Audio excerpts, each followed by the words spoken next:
السلام عليكم ورحمة الله تعالى وبركاته. مرحبا بكم من جديد في وصفة جديدة من وصفات فضاء رزان. اليوم ان شاء الله غادي نشارك معكم هاد لي كاب كيك اللي تيجيو مهاويين ورطبين وهشاش اللي تيبقاو مدة طويلة هما هكا، عكس بعض لي كاب كيك اللي غير النهار الاول تيكونوا رطبين ومن بعد تيوليو ناشفين. هادو لا كما تشوفوا رطبين بزاف بزاف.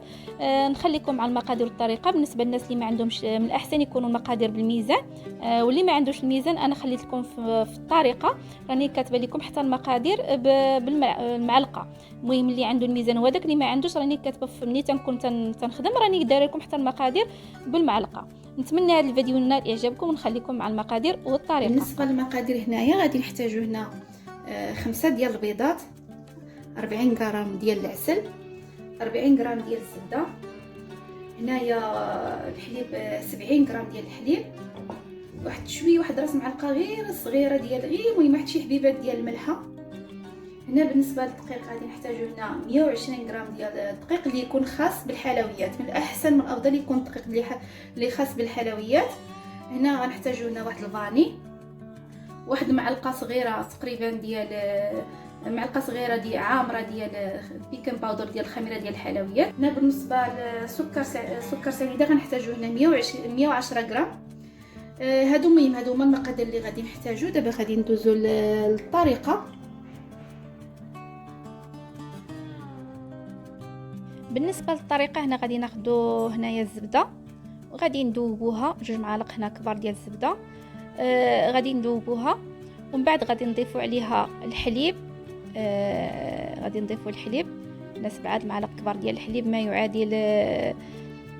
ما يعادل 70 غرام، وكذلك 2 معالق كبار ديال العسل ما يعادل 40 غرام ديال العسل.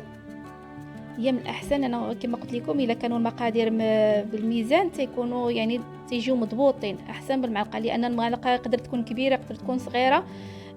والمعالقه هنا ديما انا تنديرها هكا تكون عامره شويه، ما تكونش يعني ممسوحه، تكون عامره شي شويه. ومن بعد هنا خديت البيض، عزلت البيض على صفار البيض.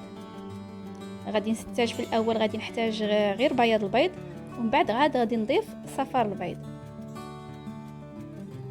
كما تتشوفوا.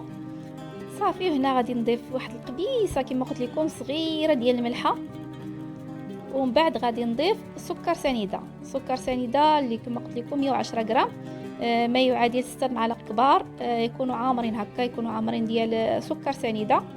صافي وغادي نطرب كل شيء، نطرب هذا الشيء حتى يولي على شكل تيولي هكا، تيطلع لينا البيض ديال البيض مزيان. منين غيطلع لينا مزيان انا طربت تقريبا شي 6 ديال الدقائق. منين طلع لينا مزيان عاد غادي نضيف صفار البيض على 2 دفعات شويه بشويه هكا، ونستمر في التطريب. من الاحسن ضروري يكون هنا الطراب الكهربائي كما قلت لكم. هنايا ضروري ما اننا نطربوه مزيان البيض في الاول تقريبا شي 6 ديال الدقائق تيطلع لينا مزيان. عاد ديك الساعه نضيفو صفار البيض، ومن بعد غادي نضيف الفاني، غادي نزيد نطرب غير شي شويه. الا بغيتو تضيفوه في الاول حتى هو مع سكر سنيده يمكن لكم تضيفوه في الاول مع سكر سنيده. ثم غادي ناخذ هنا معلقه صغيره ديال الخميره ديال الحلويات وغادي نخلطها مع الدقيق. فانينا 120 غرام ديال الدقيق، من الاحسن يكون ديال الحلويات باش يعني تيجي الدقيق ديال الحلويات تيجي به كل شيء، يعني تيجي مهاوي ورطب، يعني احسن من الدقيق العادي. لا توفر عندكم ما توفرش عندكم يمكن لكم ديروا غير الدقيق العادي. كما قلت لكم 120 غرام ديال الدقيق ما يعادل 8 معالق كبار، يكونوا عامرين هكا ماشي عامرين بزاف، المهم يكونوا عامرين شويه ماشي ممسوحين، يكونوا عامرين شويه 8 معالق كبار. صافي غادي نبقى نضيف هكا، وضروري يكون مغربل، نبقى نضيف شويه بشويه حتى نسالي الكميه. ومن بعد غنسالي الكميه ديال الدقيق كامله، وغادي ناخذ داك الحليب والعسل اللي خلطته مع الزبده مذوبين وداك الشيء يكونوا دافيين شي شويه هكا، غادي نخلطو مع الخليط، بقى نضيفو شويه. انا خديت واحد المعلقه من الخليط وضفتو على داك الخليط ديال الزبده والحليب والعسل، وعاد ضفت كل شيء. يعني بديت نضيف شويه بشويه وانا تنخلط من الفوق لتحت باش ما نطيحش هذاك البيض ديال البيض. حتى ملي تكونوا تضيفوا الدقيق ضروري ما تضيفوه شويه بشويه وانتم تتخلطوا من التحت للفوق من التحت للفوق بشي معلقه ديال الخشب ولا هكا ديال السيليكون باش ما يطيحش لكم هذاك البيض ويبقى محافظ على داك، يبقى مهاوي بحال هكا. صافي هنا باش ما ندمج لينا الخليط غادي ناخذوا هنا القوالب اللي خاصين بلي كاب كيك ودرتهم في المول. ضروري ما نديروهم في المول باش يجيونا مقادين، ما يجيوش عوج. صافي وعمرتهم كما هكا، ما نعمرهمش بزاف لان مازال غادي يطلعوا. ملي غنديرهم في الفران غادي يتفخوا، غادي يطلعوا باش ما يفيضوش لينا على الجناب. صافي وغادي ندخلهم الفران على 160 درجه. انا الفران درت شعلته، درت عندي فران فونتيلاتور يعني درته على 160 درجه. كذلك الناس اللي عندهم الفران الكهربائي العادي غادي يشعلوه من الفوق ومن التحت على 160 درجه. اللي عندهم الفران ديال الغاز غادي يحطوهم يطيبوا من التحت، ومن بعد ملي يشوفوهم طلعوا ديك الساعات يشعلوه عليهم من الفوق. من طبيعه الحال العافيه مهيله. والفران الكهربائي على 160 درجه.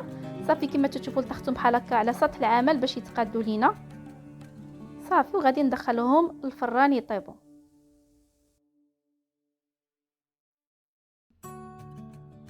وهذا هو الشكل النهائي ديالهم كيف تيجيو رائعين. انا قطع لي هنا هذا الخليط هذا قطع لي تقريبا 21 حبه. هادو اللي درتهم في الاول صورتهم، واللي بقاو كذلك فاش حيت هادو درت وحدين اخرين اللي كان بقى لي الخليط.